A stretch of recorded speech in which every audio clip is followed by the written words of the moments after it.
Xaricə köçərkən çamadanınızda unutmamalı olduğunuz əşyalar. Hər kəsə salam, mən Sevinç. Artıq 1 ildir ki, xaricdə, yəni Polşada yaşayıram. Erasmusla və yaxud da ki, xaricdə master oxumağa və s. köçərkən çamadanımızda götürməli olduğumuz əşyalar nələrdir? Elə isə bu videonu save etməyi və dostlarınızla paylaşmağı da unutmayın. Xaricə artıq oxumağa qəbul olmusunuz və gəlirsiniz, biletiniz hazırdır və siz çamadanınızı yığırsınız və düşünürsünüz ki, görəsən getsəm orada mənə hansı əşyalar lazım olacaq, hansı olmayacaq. Gəlin indi ən lazımları sadalayaq. Əvvəla bunu demək istəyirəm ki, tələbələr üçün xüsusi olan biletlər var. Mən 32 kiloqramlıq baqaj haqqını almışdım, amma bəzi dostlarım hətta 40 kiloluq baqaj haqqında almışdılar. Sizə burada göstərəcəm ki, tələbə, yəni öyrənci biletini seçməyi də unutmayın ki, ilk başlayaq sənədlərdən. Pasportunuzu, vizanızı götürməyi qətiyyən unutmayın təbii ki. Bu hətta əl çantanızda olmalıdır. Universitet üçün sənədləri papka şəklində götürsəz daha yaxşı olar. Diplomunuz, attestatınız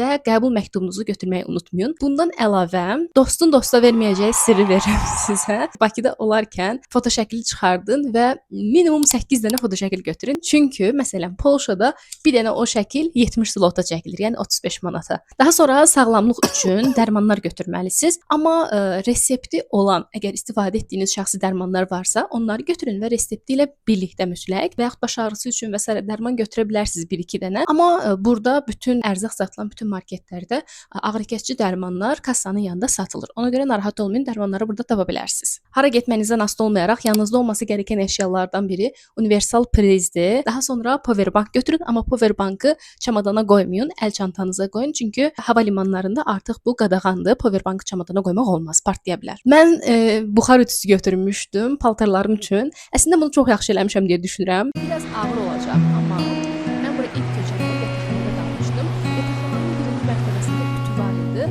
amma onun icazəli